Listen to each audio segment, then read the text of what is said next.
Je sais même pas qui fait l'intro, Aurélien. Tu peux la faire si tu veux. Je sais, parce qu'on s'est un peu perdu dans nos épisodes. On se donne plus trop le tour là. C'était bien calé au début et puis. Ouais. Puis là, on a fait pas mal d'enregistrements Ouais. dernièrement, que ça nous fait un peu d'avance aussi. Puis après, il y a des épisodes qui passeront avant d'autres, etc. Et là, on s'est perdu. Tant pis. Attends, je fais le clap pour une fois. Vas-y. Ah, Voilà. ça assourdit trop bien le son, c'est trop Ah bien. non, mais vous allez avoir un son mat de chez mat.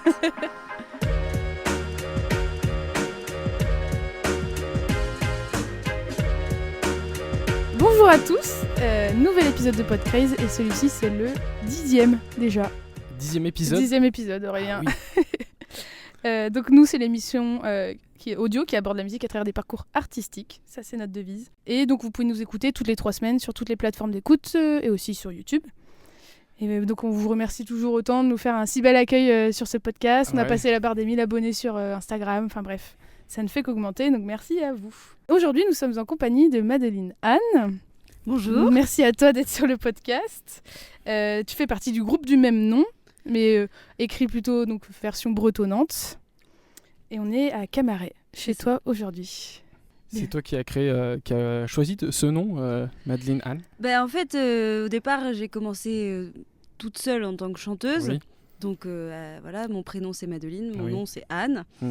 Et j'avais envie de, pas de le bretoniser, mais de le celtiser, Ouais. on va dire ça comme ça. Je sais pas. Celtilisé. Celtilisé, voilà, pour que ça fasse un peu plus universel et transformer un peu mon prénom, garder un peu de certaines formes d'anonymat, on va dire.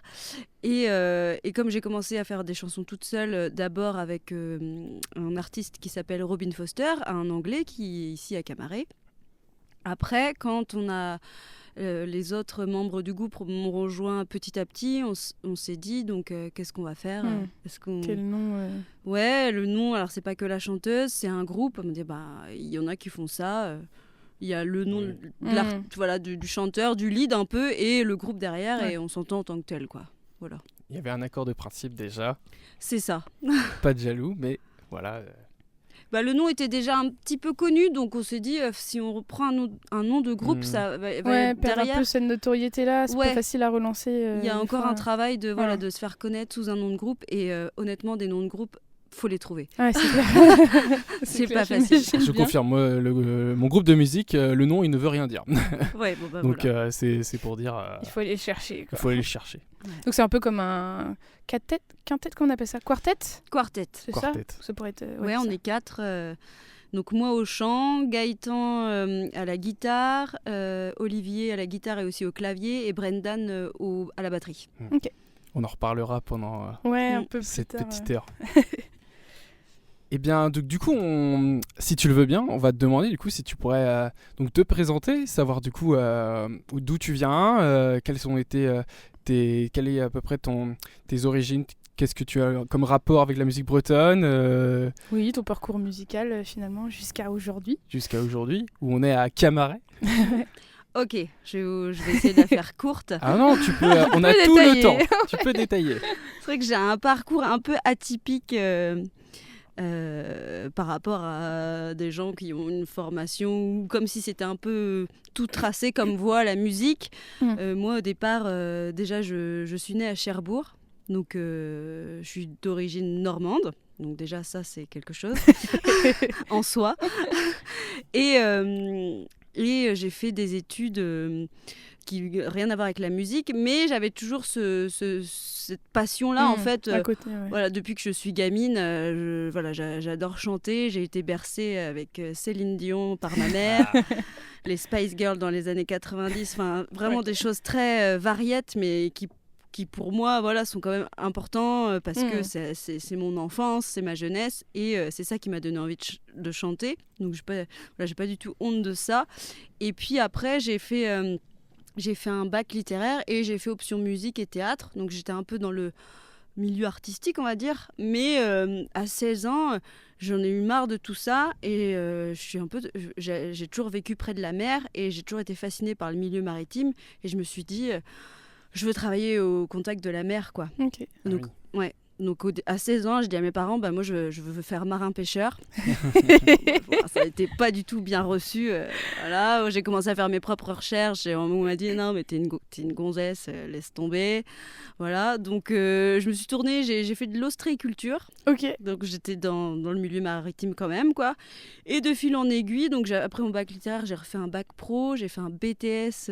Donc tu allais faire un bac pro en ostréiculture Ouais. Du coup, c'était du côté d'où on fait où un bac pro du coup Dans les lycées maritimes. Ouais, mais du coup, c'était en Normandie ou en Ouais, Bretagne? c'était à Cherbourg. Ah, c'était à Cherbourg, ok, d'accord. Et c'est après ça que du coup, j'ai voulu continuer. J'ai fait un BTS aquaculture, et c'est là que je suis arrivée en Bretagne pour la première fois, à Guérande, la Bretagne historique. Bien que j'ai toujours été fascinée par la Bretagne et la culture celtique, parce que mon grand-père, il était breton. Okay. Ah oui. De Kerglof à côté de Carré, et donc c'est quelque chose qui était quand même assez présent, dans le sens où pendant les vacances on allait en Bretagne, que j'ai découvert le festival interceltique quand j'avais 8-10 ans, quelque chose comme ça, et que mon père m'avait acheté les compilations celtiques, où il y avait aussi bien du Alan Stivell que Matmata, par exemple. Du Dan Arbraz aussi. Du Dan Arbraz, voilà. Et notamment cette chanson d'Annie Ebrel, Argal Digor, qui depuis que j'ai...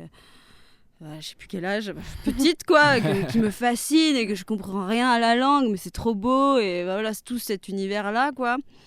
Et par la suite, j'ai découvert d'autres artistes comme Lorena McKennitt, qui est une Canadienne, mais qui, pareil, c'est de la musique celtique avec une voix sublime, quoi. Donc ça m'a toujours attirée, quoi. Et donc j'ai essayé, pendant mes études dans le milieu maritime, rien à voir, de me trouver des groupes de musique. Et j'ai trouvé, après le BTS, où je suis partie en licence commercialisation des produits de la mer, ça existe, à Lorient. Et donc forcément, Lorient, c'est le fief. Oui. Voilà, donc j'étais trop contente de venir vivre à Lorient, voilà, le festival interceltique, tout là, ça. Là, tu tombes dedans direct, là. Bah ouais, c'était the place to be, quoi. Et puis j'ai cherché, n'étant pas issu du milieu... Là, on est à peu près, du coup, en quelle année, du coup, quand tu es sur ta licence à Lorient? On est en 2000, je sais plus, 14, 13... par là, quoi. Ouais. Ouais, c'est ça, il y a 10 ans à peu près, un peu plus de 10 ans, ouais. 2013. Et du coup, là, je rentre dans ce milieu... dans ce milieu. Ouais, comme je disais, the place to be, quoi. La musique bretonne, la musique celtique. Mais je suis pas du milieu bretonnant. Je parle pas encore breton. Je suis pas issue... Voilà, la musique traditionnelle, je suis pas musicienne. Donc là, je fais les petites annonces, en fait. Je regarde... Il y a des sites qui s'appellent EasyZig, par exemple, où les groupes mettent leurs annonces pour rechercher des chanteuses, des musiciens. Et donc, je rencontre des musiciens anglais et gallois qui vivent dans le Kreisbreizh, un peu au-dessus de l'Orient, là où il y a une communauté anglophone assez présente. Ah oui. Et beaucoup d'anglais. Et donc je commence la musique avec eux, avec un répertoire de chansons irlandaises. Voilà, donc c'est comme ça que j'ai commencé à chanter. Et puis j'ai continué comme ça. Après j'ai fait mon master où je suis allée à Rennes. Mon master 1 d'aménagement du littoral. Toujours, le marin, il est toujours à côté. Vous voyez, j'habite en face de la mer, c'est pas pour rien. Je vis avec un marin, c'est pas pour rien. Donc voilà, et je retrouve un groupe sur Rennes, pareil, où on commence à répéter un répertoire un peu celtique, tradi, mais qui n'aboutit pas. Et puis l'année se termine, et puis je pars en master 2, je retourne à Lorient, à l'UBO. L'UBS, oulala, voilà. Et puis je pars me faire un stage de 6 mois au Canada. Ah oui. Donc là, plus de musique, plus rien. C'est marrant, pourtant, le Canada. Après, c'était peut-être pas du côté de Montréal. Ou non, j'étais dans le Nouveau-Brunswick, donc autant dire qu'il n'y avait pas grand-chose. Non. Il n'y avait vraiment rien. Donc ça, je mets un peu la musique en pause. Et puis, je retourne en France. Hop, j'ai mon master. Et puis là, je cherche du travail. Et là, la vie m'amène enseigner en lycée maritime. Ah, Ah oui. Voilà, le retour, aux bases. c'est Ça. ça. Première instance. Ouais. Première, Ok. ouais. Mais par contre, c'était à Boulogne-sur-Mer, mon premier poste. Ah oui. Donc, Donc ouais, dans le nord de la France. Oui, mais la musique traditionnelle et celtique, elle est partout. Pas- C'est ça Ouais. qui est ouf. Ouais. C'est que j'ai retrouvé un groupe à Boulogne, c'était super, on a joué dans les bars, tout ça. Et après, je passais mon concours et j'étais affectée au lycée maritime d'Etel, donc retour à côté de Lorient. Et tel, en plus, c'est un gros lycée maritime en plus. Ouais. Oui, il est assez réputé et puis super. Et tel, c'est sympa aussi. C'est sympa. C'est Et puis très de sympa. retourner à Lorient. Enfin, j'étais super contente, quoi. Et je me suis mise en coloc à Locmiquélic avec un gars qui s'appelle Tristan Nedelec, qui est un peu une référence dans le monde des Bretonnants. Mhm. Donc déjà, j'ai oublié de citer quelque chose d'important, c'est que mon conjoint, de l'époque, qui est toujours mon conjoint actuel, est bretonnant. Ok. Oui. Voilà, donc Ça t'a mis un pied dedans quand ça même. m'a mis un pied dedans. Du coup, il était bretonnant de par ses parents ou il a peut-être fait D1 Non, quelque du chose tout. Il est hors circuit. Il a appris tout seul avec ses grands-parents Ah oui. qui étaient de Carré. Et à l'adolescence, il a eu envie de renouer avec ça. Et il a appris vraiment tout seul, quoi. Donc c'est un peu un ovni dans le milieu parce qu'il n'a pas fait Il l'école. parle le vieux breton aussi, du coup. Qui doit avoir un il accent. il a chopé ça C'est ça, forcément, ouais. surtout Ouais. à Carré. Ouais. Donc voilà, et donc je prends une décision à ce moment-là, c'est que je suis tellement attirée par tout ça. Donc Jérémy, mon conjoint, il vit ici à Camaret. Moi, je tombe amoureuse de la presqu'île de Crozon, évidemment, qui ne le serait pas. Et donc c'est là que je décide de quitter mon travail et de venir vivre ici et de faire Stumdi à Brest pour apprendre le breton. Ouais. Ouais. Voilà. Ça, c'est une formation du coup qui se passe en 6 mois. Ouais, en 6 mois, formation longue. Et puis, du coup, ayant un conjoint bretonnant, ça a facilité les Ouais, choses. pouvoir, Pour pouvoir pratiquer, parler, quoi. pratiquer, même à la maison. De toute C'est façon, ça. pour apprendre une langue, il n'y a pas de secret. C'est ça. Il faut pratiquer. C'est ça, exactement. Donc là, pour le coup, sachant qu'en presqu'île, il n'y a quand même pas énormément de bretonnants. Maintenant, les bretonnants, ils sont surtout, et de plus en plus dans les villes. Parce que avec les formations adultes et parce que c'est en ville qu'il se passe aussi beaucoup de choses, quoi. Ouais, les Là où- écoles, etc. Voilà. Avec les plus petits aussi. Exactement. Donc j'apprends le breton et puis je me mets à écrire mes premières chansons, en fait, tout Ok. simplement, avec mes influences à moi. Mm. Sachant que voilà, j'ai toujours aimé la musique celtique traditionnelle, mais je suis aussi très fan de la musique pop. Pop rock des années 80 aujourd'hui. Donc je me mets à écrire des choses avec des mélodies dans mon style. Oui. Quoi. On a noté du coup quelques influences qu'on a pu relever. On a vu que tu étais du coup influencé du coup par le côté breton avec Annie Ebrel. Oui. Mais on a vu aussi avec le pop rock, on voit que Coldplay et PG Harvey ont aussi influencé. Bah ouais, carrément. Coldplay, c'est un peu la référence pour moi de la musique pop rock. Oui, Ouais. oui, voilà. très clairement, oui. C'est ça. Et puis après... Le rock anglais, la Normandie, on n'est pas loin de la On n'est pas Grande-Bretagne. loin. Ouais, le rock anglais, tout à fait. Et puis après, des voix comme des chanteuses comme Kate Bush, où vraiment, pour moi, c'est la voix ultime. On a vu la story du jour, Ouais, d'ailleurs. je suis retombée là-dessus. Je dis, non, mais Ah ouais, c'est impressionnant. Bah oui, c'est forcément. vraiment... ouais. Donc bon, c'est peut-être mon seul regret, c'est de ne pas parler anglais. Peut-être que je vais y travailler. Parce que, c'est ce que j'essaie pas d'apporter, mais on dit que je chante le breton un peu à la mode anglo-saxonne, finalement. Ouais. Et que les gens, ça peut être perturbant parce qu'ils écoutent, ils se disent « Ah, c'est quoi ? C'est pas de l'anglais ?» Mais ils reconnaissent pas forcément le breton. Ouais.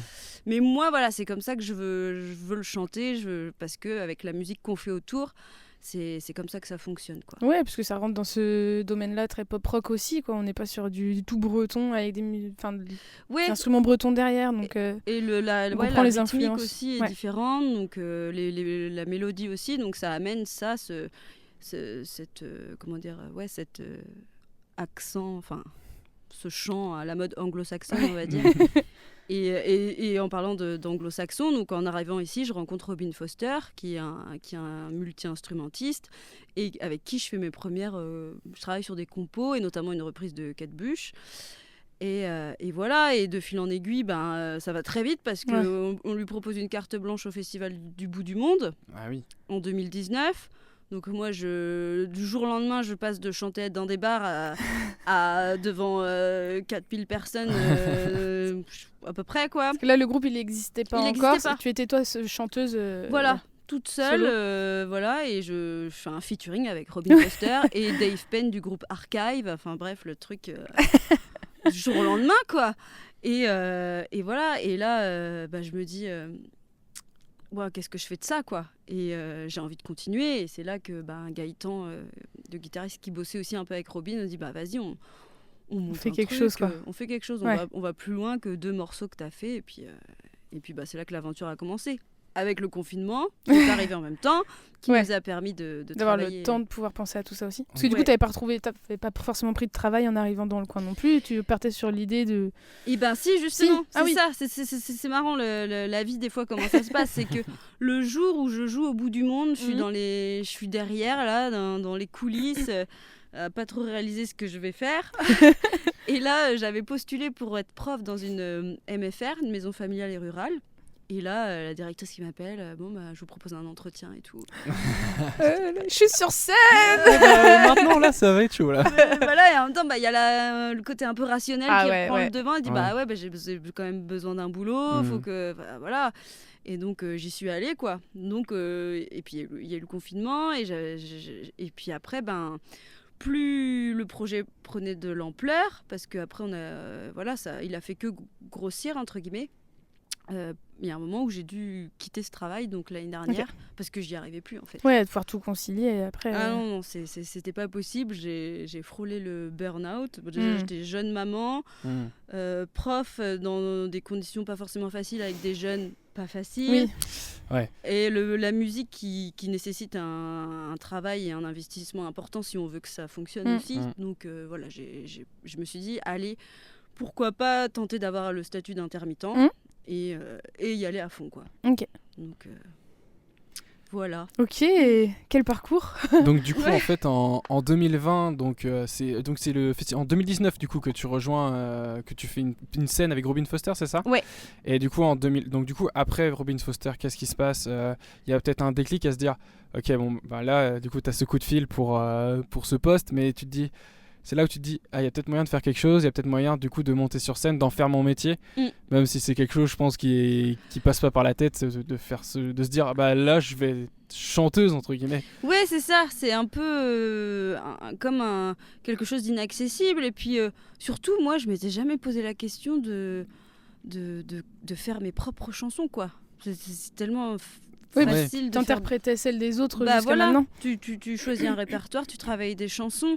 Là, faut se mettre un peu à poil, faut écrire ses textes. Tu vas être beaucoup plus soumis au jugement que quand tu fais des reprises, malgré tout. Et donc ouais, c'était... Et puis comme le but, c'est que si on a envie de faire son métier, il faut plaire. Oui, il faut plaire. Et puis il y a cette question de la légitimité et du syndrome de l'imposteur que j'ai eu, moi, beaucoup, parce que déjà, je suis pas bretonne d'origine, j'ai pas fait D1, je suis pas du milieu du trad, enfin, il y avait rien, quoi. J'ai appris le breton, voilà, j'ai fait ce travail-là, j'ai fait cet effort-là, j'avais vraiment... Mais je me dis, je vais faire des chansons en breton, les gens, ils vont juger, ils vont écouter, ils vont voir, il y aura des fautes, il y aura, voilà, et puis quand je parle à la radio, c'est pas forcément un très beau breton, et puis après je dis merde, on y va, voilà. Ouais. C'est ça qui est difficile, des fois faut avoir ce lâcher prise, tout simplement. Donc du coup, quand est-ce qu'arrive parce que du coup là on est en 2020, Covid. Là en plus on est à la maison parce que si tu faisais un travail d'enseignante, on n'allait pas travailler à ce moment-là. C'est là que du coup que ton quartet du coup s'est formé. Alors en fait, quand j'ai joué au Boudu, il y avait Olivier qui était dans le public, qui était un fan de Robin et d'Archive, donc il était là et il s'attendait pas à me voir sur scène, il connaissait pas du tout, quoi. Et puis du coup à la fin du concert, il est venu au Merch, quoi. On a discuté, il connaissait un peu Gaëtan qui était sur scène avec moi, et puis là il dit non mais faut faire quelque chose là, vous pouvez pas juste vous contenter de ça, voilà. Et donc après on a discuté, on s'est rencontrés et puis on a dit ok, on bosse ensemble. Donc pendant le confinement à 3, Gaëtan, Olivier et moi, à distance, où on a commencé à sortir nos premières vidéos. Et puis, on a fait une petite vidéo à Rumingol d'une de nos premières chansons en acoustique, qui a fait un peu le buzz dans le milieu bretonnant musique, quoi. Parce que c'était un peu c'était nouveau, quoi. Un ovni, ouais. Ouais, voilà. Le pop rock breton, ça... On va dire que c'est pas tout nouveau. Il n'y avait pas encore de représentants dans ce style-là, on va dire. Il y avait d'autres styles. Il y avait des mix un peu entre le traditionnel breton, le traditionnel irlandais, le côté celtique, quoi, avec des instruments qui ne sont pas forcément issus de la musique trad bretonne. Il y a d'autres artistes avant moi qui ont fait... de la musique plus rock, il y a Nolwenn Corbel par exemple, qui est peut-être la première d'ailleurs. Je parlais tout à l'heure de Briec Gerveno, de Chris Men, il y a Imezi, il y a Garlon, il y a Plouzafouen, on parlait du rap, enfin de la trappe. T'en parleras mieux que moi. Donc là tout de suite, il y a eu une émulation autour du projet, quoi. Donc ça nous a motivés à continuer. Et de là on s'est dit est-ce qu'on prend un batteur ou pas? Et c'est là que Brendan, qui connaissait un petit peu Gaëtan, s'est proposé. Ils avaient déjà travaillé ensemble. Dit est-ce que vous voulez un batteur? Et on dit on va essayer.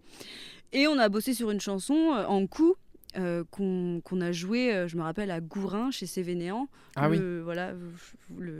Le gros fournisseur de backline du Festival des Vieilles Charrues, qui nous a permis de faire un live dans sa boutique là. Donc c'était la première fois qu'on se retrouvait en quatuor, quoi. Ah oui. Et après on a décidé c'est un truc que moi je voulais faire avant avec Robin Foster, j'avais déjà pensé, c'était le Taol Lance de Gouel Bradel Arbrezonnec, le festival pour la langue bretonne. Oui, d'accord. Qui se passe où du coup? Alors c'était à Langonette. Ça change d'endroit. Maintenant ça va changer, ce sera à Mélac. D'accord. Et nous on l'a fait à Langonette donc en 2020, non 2021. J'étais toute dans les dates. 2021 peut-être. 2021 peut-être sorti Covid. Ouais, parce qu'il n'y avait pas d'événement après le confinement en 2020. Non, parce que 2020, c'est vrai que ça a commencé, on était en mars, on était en confinement. Oui, donc non, c'est ça, il y avait rien. Ouais, donc c'était 2021. Et donc on a gagné ce tremplin. Et c'est vrai que ça nous a ouvert de belles portes et on a eu de belles opportunités grâce à ce tremplin, en fait. Parce qu'on a pu faire des belles scènes et continuer à rayonner en Bretagne, à se faire un nom. Et voilà, et ça a continué 2022, 2023, 2024 aussi. L'année dernière, on a refait le festival interceltique, on a fait les filets bleus. Ah ouais. Donc voilà, maintenant il faut essayer de pérenniser ça pour la suite. Aussi, ouais. Et à un moment, en fait, quand la machine est lancée, on ne peut pas se permettre d'avoir de temps mort. On ne peut pas se reposer sur nos lauriers, il n'y a rien d'acquis. On a sorti notre premier album l'année dernière, on en sort un autre en janvier. On fait toujours des chansons en breton, mais on n'est pas fermé à faire des chansons en anglais. Des chansons en anglais ou en français. Et voilà, d'ailleurs, dans le prochain album, il y aura un titre en français, un titre en anglais. Spoiler alert. L'exclusivité. C'est ça. Mais voilà, parce que moi, j'écris des poèmes, j'ai toujours écrit des choses. Et notamment un texte en français que moi je trouve très beau, que j'avais envie de mettre en musique. C'était un peu un challenge pour nous, on l'a fait, on est content du résultat. Donc voilà, ça va sortir, on assume tout à fait, il n'y a pas de raison de rester figé. C'est ça. Je parlais de Nolwenn Corbel, elle a toujours fait breton, anglais, français. Donc... Oui, voilà, pourquoi pas aussi. C'est ça. Comment alors est-ce que toi tu avais déjà prédéfini un style de musique, de mélodie, de texte que tu voulais aborder, ou alors c'est vraiment à la création du groupe que vous avez défini tous ensemble la direction artistique du groupe, ou alors vous avez pris la suite? Alors tout ça c'est un peu... Je pense que quand on a travaillé pendant le confinement là, on savait quel style de musique on voulait, quoi. Voilà, on parlait des influences de Coldplay, tout ça, donc c'est vraiment de la pop rock, on peut dire un rock alternatif un peu, ouais. un peu, on nous a comparé à Texas par exemple. Ouais. Déjà, D'accord. vous êtes les Texas bretons, ça fait plaisir quand même. Donc voilà, on aime. Déjà, il y a 2 guitaristes dans le groupe, donc Ouais. on savait qu'il y aurait une part belle faite aux guitares. Ouais. On aime beaucoup aussi les nappes électroniques, Mm. donc des petits sons voilà qui mettent un peu une ambiance aussi planante et mêlés à la voix, à la langue bretonne. Je trouve que ça se mélange bien. Et après, il y a les textes. Et là, bon, je suis la seule maîtresse à bord. C'est toi qui écris tous les textes. Exactement. Les gars ne sont pas bretonnants. Ok. Ouais. Donc là-dessus, c'est mes propres inspi. Ok. Il y a Ouais. peut-être aussi dans tes textes, il y a peut-être une volonté de passer des messages ou quelque chose aussi. On a noté quelque chose de plus féministe, de l'écologie aussi à ce niveau-là. Ouais, plus militant peut-être dans les messages plutôt qu'à des. Ouais. En fait, on fait beaucoup référence à Maëla et Anouk qu'on a interviewé dernièrement, qui est l'épisode qui est sorti le jour où on enregistre cet épisode-là. Où les filles nous sont bretonnantes, enfin l'ont appris en tout cas à la fac aussi. Ouais. Et Ils font de la musique à danser. ils font de la musique à danser. De base, elles reprenaient des thèmes bretons qui existaient avec Dastume, etc. Enfin, des banques Dans le de thèmes répertoire, bretons, quoi. voilà. Mm, mm. Et en fait, non, à un moment donné, ça collait plus du tout. C'est vrai que quand on écoute les thèmes, c'est pas forcément. Bah, c'est surtout les paroles du Oui, coup. les paroles, pardon, oui, c'est ça. Sont pas forcément Mm. en crin avec l'actualité. Et donc, elles Bah ont oui. commencé à écrire aussi à composer leurs propres textes. Bah oui, parce qu'il y a un fossé entre C'est ça. le répertoire traditionnel et les thématiques qui étaient celles La du femme début du mariée, siècle. ou quelque chose Et, comme ça. voilà, et de maintenant, dans l'époque dans laquelle on vit, surtout pour les femmes, Ouais. forcément qu'il y a des messages à faire résonner. Et moi, c'est hyper important pour moi. La frustration, c'est que ce soit en breton et que c'est pas forcément accessible au plus grand nombre. Ouais. Donc quand j'écris une chanson comme Praise, qui est la proie, où je dis clairement que les femmes ne sont pas des proies, bon bah voilà, c'est assez objectif. Le cadre est posé. Exactement. Dinéo, la première chanson, une des premières chansons, c'est pareil.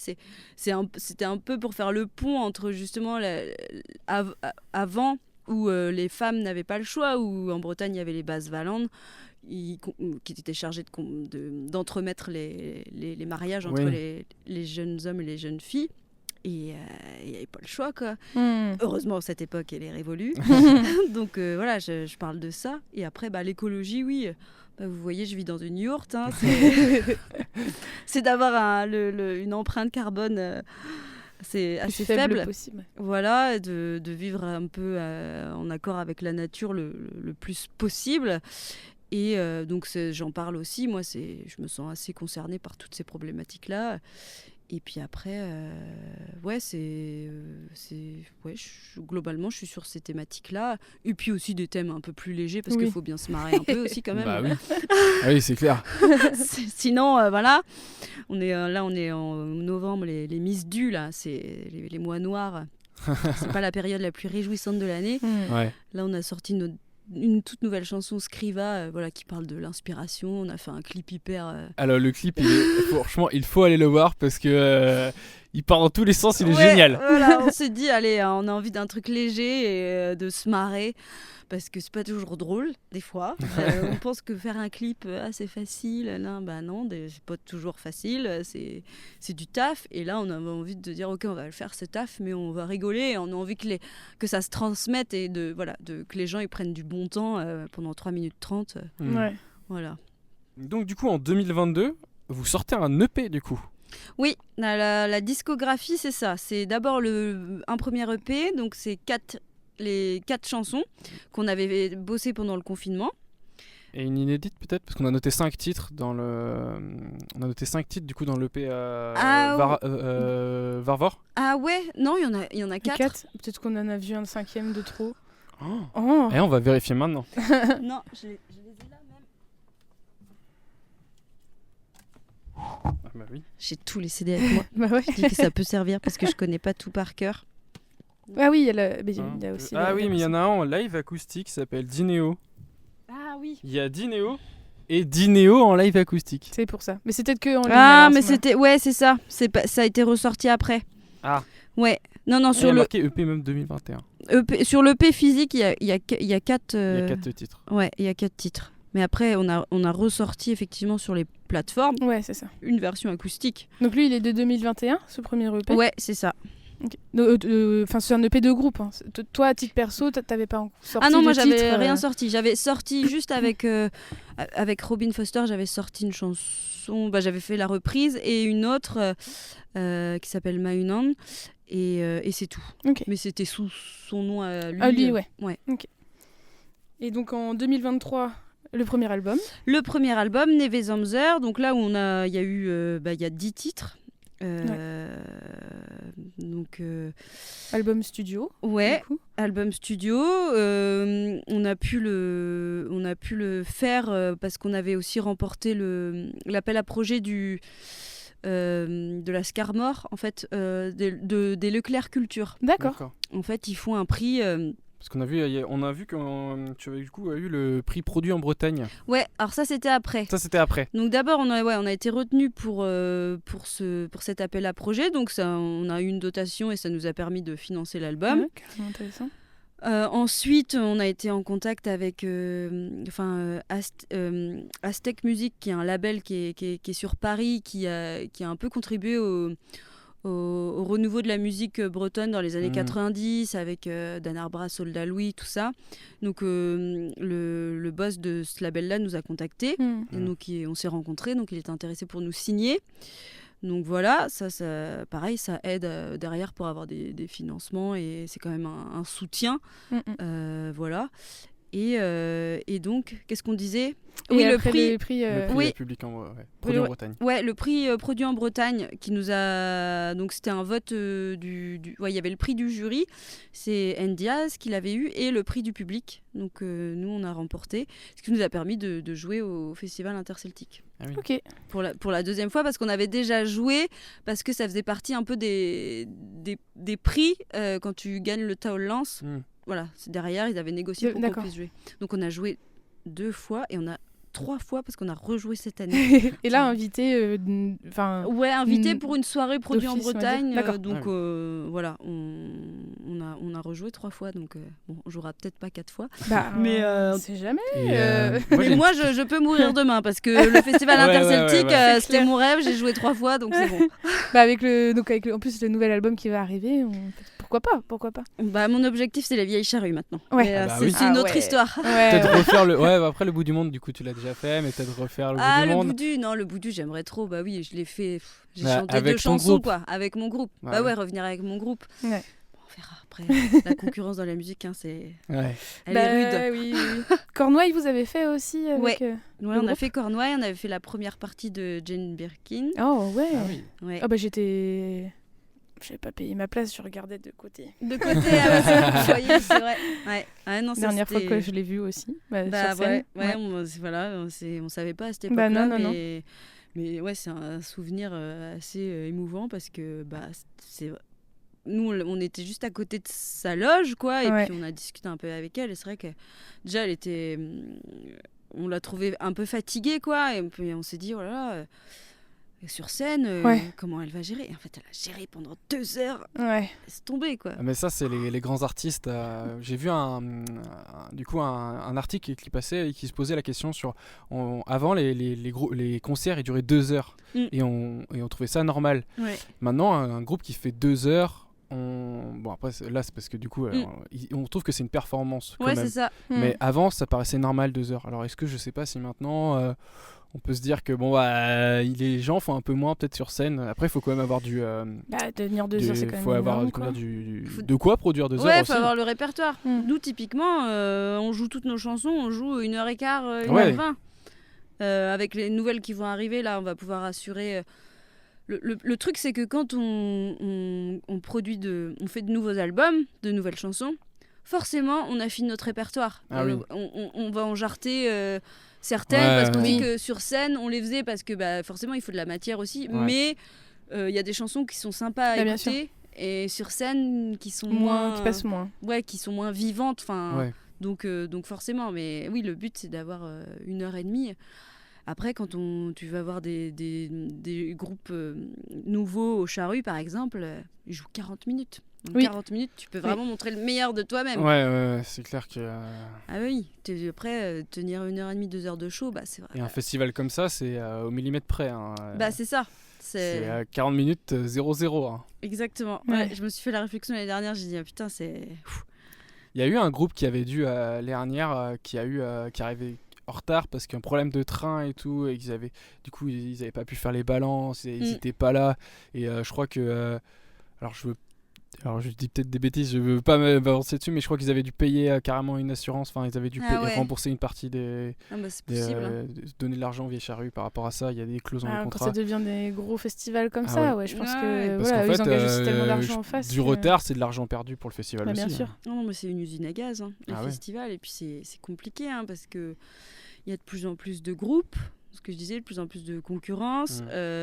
Pour que les festivals fonctionnent, il faut faire venir plus de têtes d'affiche, mais les têtes d'affiche coûtent de plus en plus cher, donc il ne reste plus rien pour les petits comme nous. Là, rien qu'il y a 2 semaines, on a été refusé sur une programmation, alors que le type, vraiment, il avait trop envie de venir nous faire jouer, quoi. Et pourtant, on n'est pas si cher que ça, quoi. Non, voilà, on est dans nos tarifs par rapport à notre gamme, on va dire, et c'est pas passé en commission parce que derrière il y a des têtes d'affiche qui et on peut plus, donc on va prendre des groupes pas forcément pro ou voilà, et c'est ça qui est dommage. Et puis je pense que 2025 va être une année assez compliquée parce que il y a des festivals qui décident de pas reconduire, qui décident au lieu de faire tous les ans, de passer en bisannuel, quoi, tous les 2 ans. Ou parce qu'il y a moins de subventions, c'est compliqué. Nous, on a une terre qui a énormément de projets culturels, donc donc la région subventionne énormément, donc il faut voir ça comme un énorme gâteau, et le gâteau, il faut aussi se le partager. Un exemple tout bête, mon bagad, du coup le bagad de Bézec, il y a 2 ans, est allé dans le sud de la France pour jouer dans un festival, et en fait là-bas l'argent, il y en avait énormément. Parce qu'en fait, il n'y a pas autant d'événements culturels qu'en Bretagne, en fait. Les régions ne sont pas tout égal là-dessus. C'est pas tout égal là-dessus, parce qu'on a un énorme comment dire, une terre de culture. Bloc, mais une terre de musique aussi, quand on voit d'où est parti les Vieilles Charrues, par exemple. C'est clair. À quoi ça a mené, Non, il y a énormément de festivals de festivités, c'est incroyable. Moi, j'en découvre tous les jours. Je connaissais pas ça. Incroyable. En même temps, c'est des opportunités. C'est ça aussi, c'est que ça laisse... c'est de plus en plus compliqué, mais ça laisse aussi émerger des groupes qui veulent arriver, quoi. Oui, c'est ça. Il y a des opportunités pour tout le monde, de tous les niveaux, on va dire. C'est ça. Quand on voit les petits jeunes qu'on a interviewés, ils ne se sont pas posé la question de si ça allait marcher ou pas. En fait, ils ont trouvé leur public parce qu'il y a la possibilité pour eux de s'engager dessus, quoi. C'est cool. C'est ça. Aussi. Je me demandais si vous aviez une boîte de production, par exemple, justement pour booker toutes ces dates-là. En fait, on est depuis le début d'année, on est passé chez Arsenal Tour, qui est le tourneur historique de Matmata. Ok. Mais aussi d'Elmer Footbeat, par exemple. Donc voilà, on est chez eux, donc on est sur le roster, donc c'est prestigieux pour nous quand même. Ça reste une pointure, quoi.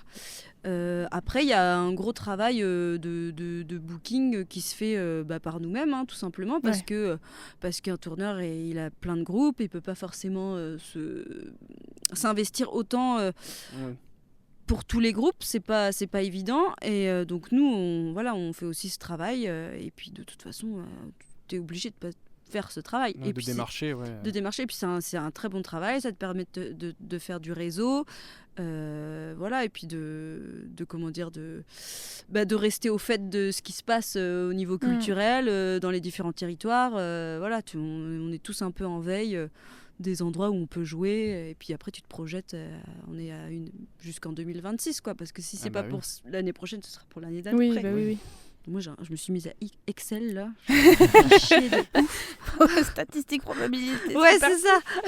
Il n'y a pas le choix, c'est ton agenda et ton crayon, ça va être compliqué. Vous avez un rayonnement que en Bretagne pour le moment, ou vous êtes allé voir des scènes un peu plus lointaines, ou c'est le projet? C'est vrai que pour l'instant, on sillonne uniquement la Bretagne. On commence un peu à regarder les régions limitrophes. Mhm. Donc le Maine-et-Loire, Pays de la Loire, Normandie, Ouais. d'où je viens. Oui. Donc voilà, là, je sais que j'ai mon ancien prof de musique du lycée qui veut fêter les 25 ans de l'option. Pareil. Voilà, il aimerait trop qu'on vienne jouer quelques chansons. Je dis, bah, ouais, mais c'est compliqué, il faut qu'on essaie de faire des économies d'échelle, de trouver d'autres lieux où on peut jouer. Là, je regarde du côté de tout ce qui est bar avec une association qui s'appelle Culture Barbare, donc qui référence tous les lieux, tous les bars où on peut jouer. Donc c'est vrai que c'est quelque chose qu'on a très rarement fait parce il y a du matos quoi. Ouais, sur scène. Vous êtes plus facilement sur scène quand même que dans des par rapport structures. à notre configuration. Mais bon, on peut aussi s'adapter. On peut jouer en version acoustique. On a fait des chouettes concerts comme ça dans des bars. Donc il y a plein de possibilités. Et on aimerait bien aussi. Moi, j'aimerais bien travailler un peu le marché anglo-saxon, entre guillemets, parce que, par exemple, au Pays de Galles, où on a joué l'année dernière à Cardiff, eux, ils ont une diversité musicale en langue galloise qui est impressionnante par rapport à nous. C'est un peu le contraire, en fait. La musique trad, elle est en plus petite proportion, et les musiques actuelles en langue galloise, elles sont représentées par tous les styles, vraiment. C'est une chanteuse galloise qui nous a été recommandée par Anouk. Oui. Et on parlait pas mal de ça. Elle s'inspire beaucoup du gaélique. C'est du gaélique qu'elle chante. Ouais, c'est ça. Voilà, typiquement. Et donc, effectivement, c'est pas forcément du traditionnel qu'on écoutait avec elle. Non, ils ont... donc là-dessus, ce serait... c'est quelque chose vers lequel il faut qu'on se tourne pour pouvoir à terme organiser une petite tournée dans le coin et puis voilà, pour s'ouvrir à d'autres horizons que la Bretagne. C'est très bien, mais c'est vrai que pour être pérenne dans le temps, il faut s'ouvrir à d'autres territoires. Rayonner au-delà de nos frontières. Oui, c'est ça. S'inspirer aussi de leur modèle, parce qu'au final, il y a tout à prendre aussi dans dans leur palette, on va dire, musicale, quoi. Avec leur langue de terroir. C'est ça. Et il y a plein de lieux où on peut jouer. Et puis après aussi, il y a les autres régions françaises avec une identité régionale forte et une langue régionale. Le Pays Basque, où on a joué aussi une fois, où on a d'ailleurs vu un gars, ça s'appelle Boulego, il chante en basque, et il y a un public de minettes, comme si c'était des rockstars. Une rockstar, quoi. Mais de pour ouf. être passé là-bas au Pays Basque, c'est impressionnant parce qu'il n'y a pas un bled, ou alors je n'y suis pas allée, mais en Bretagne où tu arrives, toutes les devantures sont en breton, tout le monde parle breton. Il y a des communautés, mais voilà, c'est pas à ce point-là. Au Pays Basque, tu débarques dans certains bleds, t'es obligé de demander la traduction des pancartes, des devantures. Nous, on a été pendant une fête de village. Il a fallu qu'on fasse traduire tout ce qu'on voyait autour de nous parce que. Et donc effectivement, les scènes, ça doit être. J'imagine bien, en fait, c'est leur rockstar du coin. Donc, c'est ça. Puis ils ont le Pays Basque français, mais espagnol. Donc il y a une forte communauté. C'est vrai que c'est des choses qu'on verra rarement ici, quoi. Enfin, je veux dire, à part des chansons emblématiques de Alan Stivell qu'on peut peut-être connaître, ou d'Anne Arbras qu'on peut connaître par cœur, ou le refrain. Je veux dire, dans le côté populaire sur l'ensemble de la population bretonne, les gens qui connaissent le brogose, l'hymne breton. Pas le grand monde qui le connaît par cœur. Donc, on sait le marmonner, mais on connaît pas les paroles. Ouais, voilà, c'est ça. Donc il y a du taf là-dessus encore. Et moi, si je peux contribuer à ma petite échelle de faire rayonner la langue bretonne différemment pour plaire à des gens, j'ai ce genre de remarques après les concerts. Je dis, moi j'aime pas trop la musique trad, j'aime pas trop la langue bretonne, mais ce que vous faites, j'adore. Bon, voilà. Et ce qu'il faut, c'est de la diversité. Plus il y aura de projets différents, mieux c'est. Carrément. Un peu comme, c'est ce qu'on essaye aussi, Nous, de base, c'était aussi de faire rayonner ce côté trad, mais pas que. Non. Donc, au final, de papoter breton avec nos invités. Et il y a des gens qui nous écoutent et qui ne s'imaginaient pas du tout écouter, découvrir des artistes comme que l'on fait passer d'ailleurs. Bah ouais, c'est super. Sympa. Merci à vous. Bah non, mais merci à vous de créer ça de base, ça vient de votre idée. Nous, on a nos inspirations, hein, c'est pour ça qu'on a créé tout ça. Chouette. Voilà. On a des petites questions, c'est un peu pêle-mêle comme ça, Oui. mais c'est rien à voir qui sont... Alors, si tu avais du coup un artiste vivant ou décédé avec qui tu rêverais de collaborer Oh. Vivant ou décédé. ou décédé. Non, bah je vais Kate Bush. Je Ah peux ouais. pas, voilà. Mm. Je parle pas anglais. Mais il y a moyen de faire quelque chose. Oui, quand même. oui, oui. Ça prend d'ailleurs une formation de 6 mois en intensif. Allez, encore une. Ok. Est-ce que tu as un rituel, un rituel de groupe avant de monter sur scène? Oui, on se fait un petit câlin. On se met tous les 4 là, bras dessus, et on se caresse le dos là. C'est notre petit, voilà, on se donne de l'énergie positive, de l'amour avant de monter sur scène. Voilà, parce qu'on est aussi, on est aussi copains quoi. Bah oui, Bah oui. oui, c'est comme ça aussi que ça marche un groupe. Ah bah c'est clair, c'est un des critères de durabilité de groupe d'ailleurs, c'est si tu t'entends pas, c'est foutu quoi. Est-ce que tu as une musique préférée dans ton répertoire? Une qui te tient plus à cœur que les autres? Alors, dans celles qui sont déjà sorties. Ah oui, est-ce qu'il y a les nouvelles Parce qu'on qu'il y a les entendra nouvelles. bientôt? c'est ça. Alors attends, parce que du coup l'épisode là qu'on enregistre, le numéro 10, Donc là, nous, on l'enregistre et aujourd'hui, on est le 19 novembre. mais je crois qu'il est prévu pour janvier, février. Ouais, parce Donc, normalement, ça sera peut-être sorti, Ah. on sait pas. Bon, alors, Ce sera dans les bacs. dans celles qui sont sorties, tout à l'heure je parlais de Praise, c'est vraiment une de mes préférées parce qu'elle bouge bien, elle a un petit côté synthwave années Ouais. 80 et puis le thème, voilà, moi c'est un thème qui m'est cher. Et après dans le prochain qui va sortir, il y en a une qui s'appelle Nan et pareil qui traite du même thème, du féminisme, et c'est vraiment une chanson que quand je l'écoute à la fin j'ai les poils quoi. J'espère que les gens auront les poils aussi. Est-ce que d'ailleurs, je sais pas comment est formé ton album, il y a des traductions ou pas des textes dedans? Ouais, dans Nevezamzer là il y a les traductions de tous les textes. Ouais. qu'est-ce que ça veut dire déjà, Nevezamzer? Nevezamzer c'est littéralement c'est le nouveau temps et ça veut dire le printemps.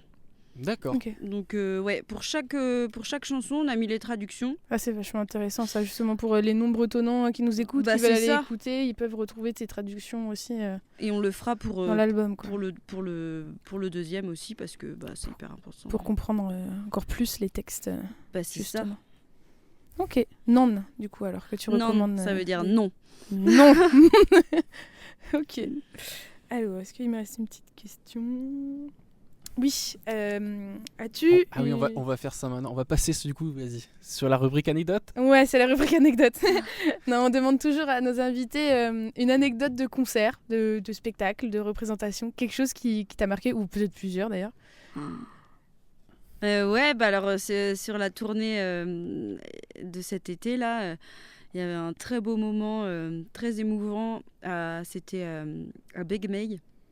Ah oui. Ouais, et en fait il y avait une petite fille, ouais, elle devait avoir 10 ans, elle était au taquet sur les chansons et en fait elle dansait quoi. Et en fait j'ai discuté un peu après avec elle et il se trouve qu'elle prenait des cours de danse, c'était vraiment la danse c'était sa vie quoi. Et elle dansait et en fait à un moment sur notre chanson Rose qui est assez dansante, et elle a amené plusieurs personnes avec elle et là ils se sont mis à faire une choré mais en direct quoi. Ok. Et c'est elle qui donnait le lead quoi et tout le monde était derrière à la suivre et tout sur ce qu'elle faisait. C'était trop émouvant et à la fin je l'ai fait monter sur scène et elle pleurait et moi j'ai pleuré. Voilà, c'était complètement inattendu et ouais, c'était vraiment un super beau moment. On en revenait comme ça. Ah ouais. allez vous mettre devant la scène pour danser. Bah c'est ça. Un petit flash mob quoi qu'elle a créé. Exactement. Ouais, un flash mob, bah, c'est ça. Et c'est là qu'on se dit qu'il en faut peu pour emmener le public avec soi, parce que souvent des fois on joue puis les gens ils sont un peu loin et ils osent pas, et puis faut travailler ça. Et on essaie de les amener au plus près. Moi des fois je descends, je m'assieds au bord de la scène, j'alpague un peu les gens parce que sinon les gens ils osent pas trop, et puis en fait besoin de venir les percuter un peu. Il y a un lâcher prise après qu'il faut, et c'est ça. Bon, ça a dû être hyper communicatif aussi, qu'elle danse comme ça, exactement. Et les gens l'aient suivi quoi. Et voilà, et j'avais trop envie de l'emmener en tournée avec moi. C'est tous les concerts. C'est clair. Et si on partait sur la rubrique, du coup la dernière, recommandation, si tu as des artistes bretonnants, non bretonnants, des artistes qui te tiennent à cœur, que tu voudrais recommander du coup à nos auditeurs. Moi je vais faire un peu de la pub pour les petits jeunes là dont je parlais là, Plouza Fouenne et Garlonde qui est une jeune chanteuse, harpiste, guitariste, je crois qu'elle fait un peu de tous les instruments, qui a une super jolie voix, et donc je vous invite à la suivre, et les deux poteaux de Plouza Fouenne là qui font donc de la trappe. Alors, moi c'est pas du tout ma cam, mais quand même il y a une super énergie, et le fait que ce soit en breton, c'est juste génial quoi, ça change. Voilà. Ok. T'as quelque chose à nous recommander cette semaine, Aurélien? Cette semaine, alors... T'as pas cherché? Moi, souvent, je cherche comme ça. On a des... Alors, à savoir d'ailleurs, auditeurs, auditrices, vu que chaque épisode, on a des belles recommandations aussi de nos artistes qui passent sur le podcast, on a commencé à se créer déjà des stories à la une où on regroupe toutes ces recommandations-là. Et en fait, autant aller plus loin, on s'est fait des playlists que vous pouvez retrouver sur Spotify et Deezer qui s'appellent les recommandations Podcraze. Que Aurélien et moi on gère chacun sur nos réseaux, donc avec tous les titres, en tout cas tous les artistes qui nous ont été recommandés depuis le début, donc on remettra à jour à chaque nouvel épisode aussi. Donc voilà, tout ce dont tu nous as parlé, s'ils sont dispo sur les plateformes, on pourra les retrouver dans cette playlist. Ça fait des super playlists du coup à écouter, qui sont hyper éclectiques, parce qu'on a aussi bien du breton, de l'électro, du Mozart. Rock, du Mozart, c'est nickel. Voilà, du jazz, voilà, une petite playlist sympa avec plein d'inspiration. Moi, j'avais du coup à recommander. Alors, comment dire, je pense qu'il y en a certains qui ont dû tourner la musique. Il y avait une de leurs musiques qui tournait à un moment sur TikTok. Ça s'appelle Glass Beam. Et en fait, c'est de la musique un peu orientale. Enfin, c'est de la musique orientale en fait. Okay. Et en fait, c'est de la musique orientale mais moderne. En fait, il y a vraiment synthé, guitare, pedalboard, batterie complète, mais vraiment un truc un peu limite shuffle, house. Ok. Et donc du coup, ils ont quand même 700 000 auditeurs sur Spotify, donc ils sont quand même assez connus. Il y a une petite touche de musique indienne comme. Ah ouais, c'est indienne, surtout la musique du coup nord-africaine. Ok. Un peu comme Altin Gun, je crois que c'est ça aussi, pareil, qui cartonne. Eux, c'est pareil, du même style d'électro et musique turque. Ah oui. Et c'est vachement bien ça aussi. Ouais. Parce que là, du coup, c'est que de l'instrumental, il n'y a pas de parole. Ok. Et ouais, non, franchement, c'est un groupe que j'ai découvert cette semaine par hasard dans une playlist et que du coup, j'ai un peu écouté. Et c'est plutôt sympa. Et l'album, en plus, si on a les lectures sur Spotify, il y a la lecture fondue. Okay. Où en fait les titres ils s'enchaînent, les 12 dernières secondes et les 12 premières secondes, après ça dépend comment on règle son truc, se confondent en fait. Et donc du coup ça fait un peu un mixage comme en soirée les DJ peuvent faire. Donc, et en fait ce qui est marrant c'est qu'en fait quand on écoute tout leur album en fondu, en fait on a l'impression que c'est qu'un seul titre. C'est qu'un seul titre. Ah ouais. Tu te fais plus une bonne heure quoi d'écoute. Ouais, l'album il doit durer 40 minutes, un truc comme ça, et en fait ce qui est marrant c'est que vraiment tout se confond. Et il n'y a pas de blanc en fait tout le long parce que du coup les blancs qui à la fin se confondent avec le début. J'essaierai avec ma musique, tiens. Je ferai le test. Et donc voilà, donc c'est plutôt super sympa. Ok. Et toi Léna, est-ce que tu as quelque chose vous allez rigoler hein, mais cette semaine je pars sur un truc complètement différent d'habitude parce qu'en fait moi, je n'ai pas forcément de recommandations, mais mes recommandations c'est celles que j'ai eues des autres artistes. Donc il va falloir que je cherche un peu plus loin.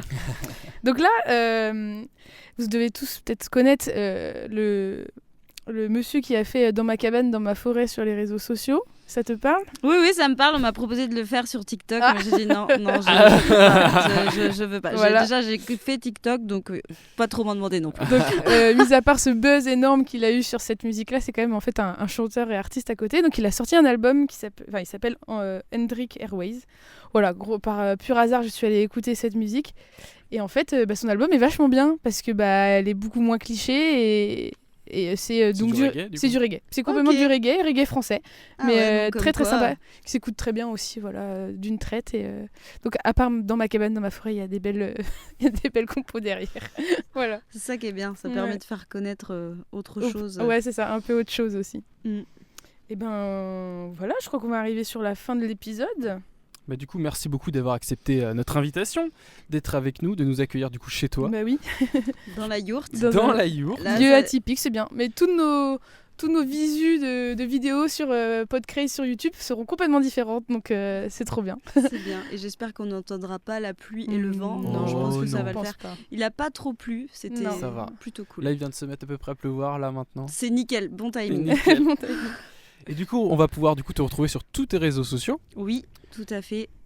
Donc, Madeline Anne Musique sur Instagram, sur Facebook, sur TikTok. Ah. Et ouais. Sur bien. YouTube, du coup, aussi. Sur pour- YouTube aussi, ah oui, Ouais, pour aller voir abonnez-vous les sur clips. YouTube. YouTube, c'est ce qui est bien, c'est que à partir de 1000 abonnés, on débloque un peu des options un peu Ouais. cool. Mm. Donc voilà, pour l'instant, on approche les 700.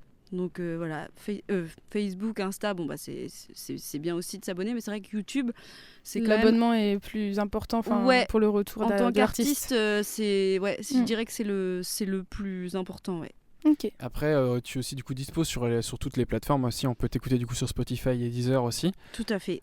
Le Ouais, site ouais. internet d'ailleurs, je crois, où Ouais, on peut racheter l'album, etc. Sur notre site internet, ouais, on a la page shop Mm. où il y a nos albums. On a vendu tous nos albums de Neve Zamzer là, donc on en a réédité quelques centaines d'exemplaires parce que on a tout vendu après la tournée de l'été là, donc on est super contents. Bah, trop bien. Voilà, on espère que le deuxième aura le même succès. Ouais. Bah, on vous le souhaite. Cet hiver, c'est studio. C'est plutôt travail de composition pour le troisième Deuxième album. album. Ah ouais. Non, nous on joue beaucoup de mai à septembre-octobre, on va dire. Ah oui. Et voilà, notre dernier concert c'était là le 20 octobre. Et ouais, là en gros on travaille beaucoup composition. Il faut toujours qu'on ait des répertoires, un répertoire d'avance en fait. Mm. Mm. Donc l'hiver, c'est composition, clips. On va faire des clips pour les chansons du deuxième album, du coup. Et puis travail de booking, quoi. Mm. Et donc non, là, il y a des dates qui en mai déjà de booker, mais voilà, j'en parle pas Ok. maintenant. Secret. Mais les dates sont sur notre site internet Ah. quand elles sont publiées. Ok. Et du coup, de notre côté, on va pouvoir retrouver toute notre actualité sur les réseaux sociaux. Ouais, sur Instagram, beaucoup. Facebook aussi. Oh, un petit peu TikTok, on s'y met doucement, mais Ah, vous c'est êtes pas notre pareil. plateforme de prédilection. Surtout sur Instagram. Surtout sur Instagram. Sur YouTube, vous pouvez du coup nous retrouver du coup gratuitement du coup en clair. Donc c'est-à-dire qu'en gros, on va pouvoir nous voir. C'est ça. On va pouvoir voir du coup le podcast, Si le vous tournage voulez, d'aujourd'hui. Voilà, mettre une image aussi sur le son. Mais donc autrement, comme un podcast des plus classiques sur les plateformes d'écoute. Et puis oui, du coup à bientôt pour un prochain épisode. Ouais. C'était Aurélien. Elena. Ciao. Allez, salut.